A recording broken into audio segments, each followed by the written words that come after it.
account, it has actually more cash. If that is all you did, then you would probably do better than the overall market and do okay in the market. So think about this. Making money in the market is just a little bit different. So now, how much do we follow through?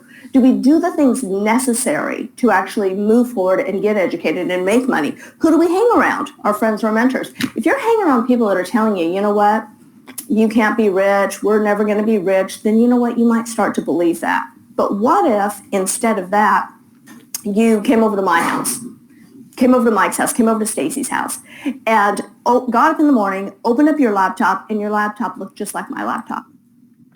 Software, just like my software. Now you opened up your platform, your trading, and it was the exact same software, exact same brokerage firm as mine. So now we have the same brokerage firm, the same laptop, we're looking at the same things at the same time. And you just said, hey, what are we going to look at today?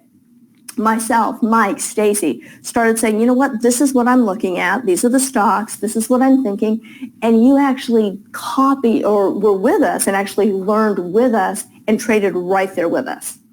Do you think you might do a little bit better doing it with myself, Stacy, or Mike than just trying it on your own? You think you might do a little bit better?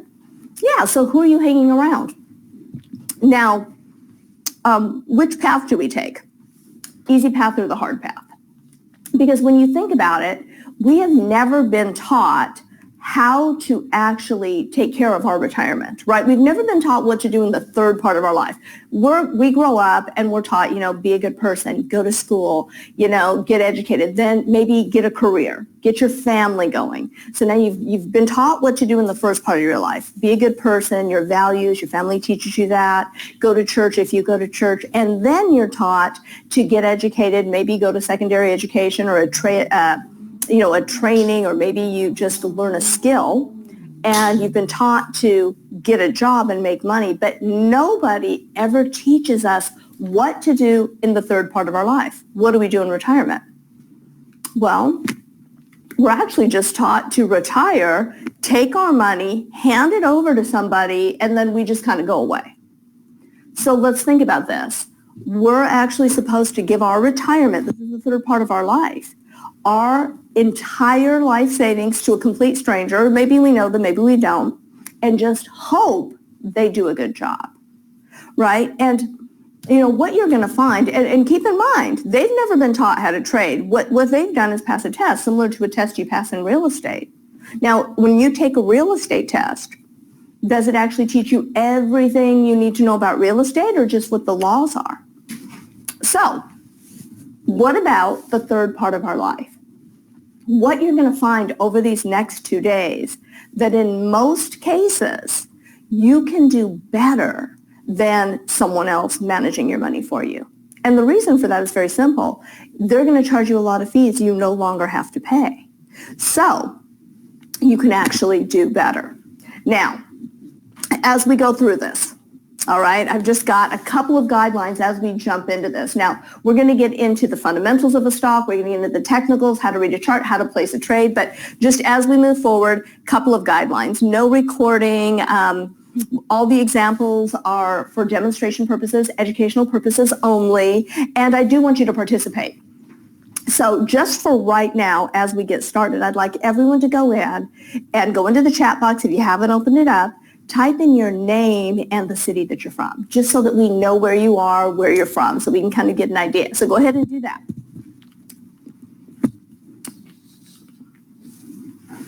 So, the average plan. Now, why aren't most people really able to retire today? Why aren't they? Well, because they all do this average plan. I mean, and think about it. When was the last time you were actually taught how to make money and you learned it from someone who does make money, right? Who actually does make money doing what they're teaching? And I'm not talking about, paper trading. A lot of people will say, you know what, I can teach you this. You're not going to learn this on YouTube. You know who's going to teach you this on YouTube? A 16-year-old kid. Anybody. Anybody can do something on YouTube. But when rates aren't as high, so you have quite a bit paid off at that point, and you should be able to retire. Well, here's the thing. that plan isn't working. You essentially get lost in the maze, right? You have a job just over broke and it just doesn't work out, which is why we have to create a new plan.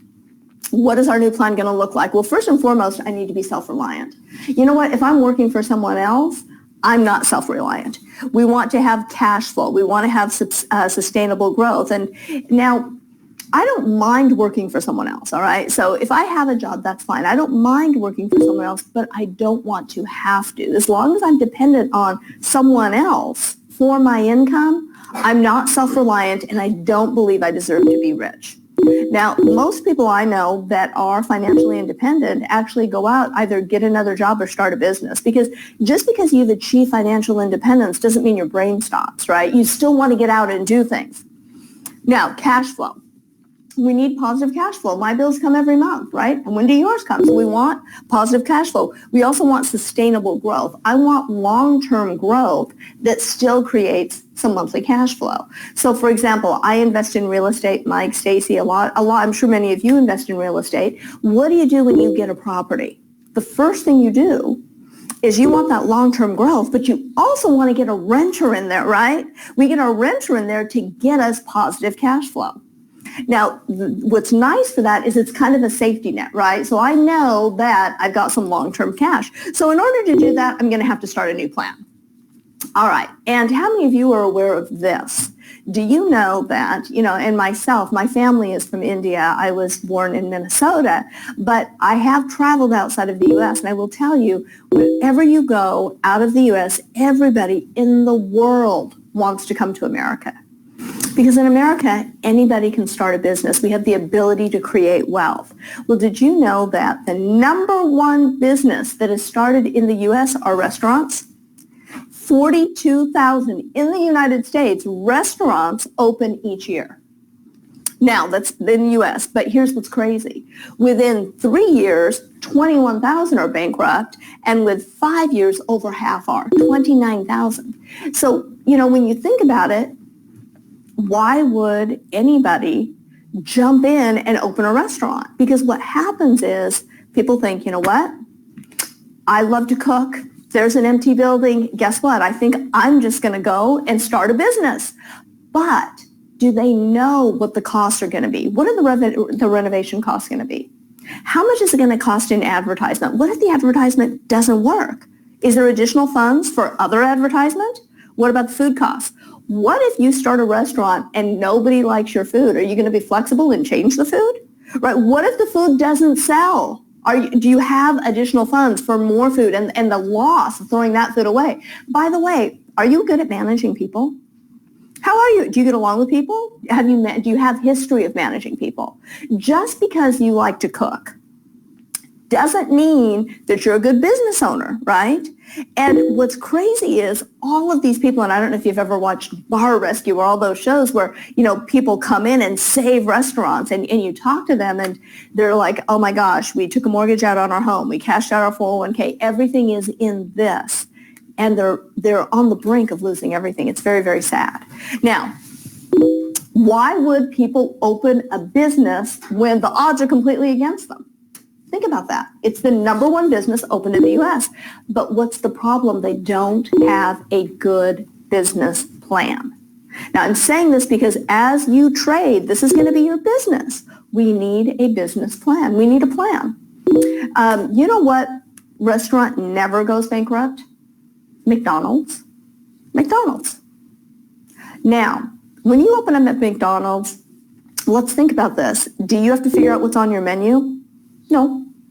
Do you have to figure out where should I open it? No, they actually tell you. Okay. Do you have to figure out, gosh, I'm opening this restaurant. How many napkins do I buy? How many straws? Well, they have all of that for you because they have a plan. So here's the question. Why, if you were going to open a restaurant, would you not open up a McDonald's? It's the most successful restaurant in the world. Why not open a McDonald's?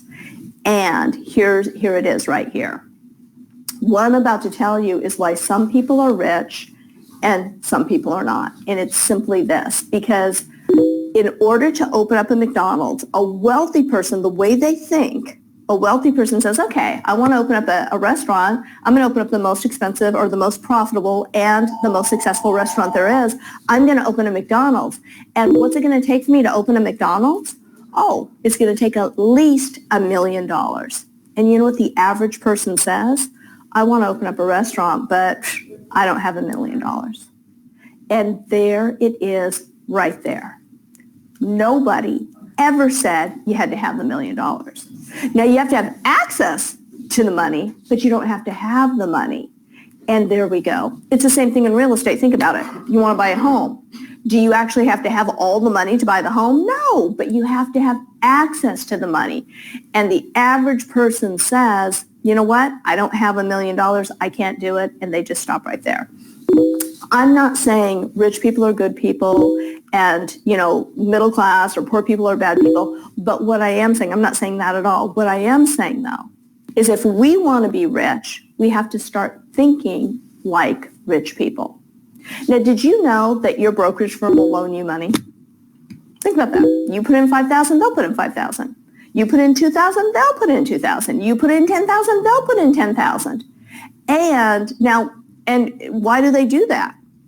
Well, because they know you're going to buy stock with that money, right? So they don't even have to go and get the money. They just know you're going to buy stock with the money.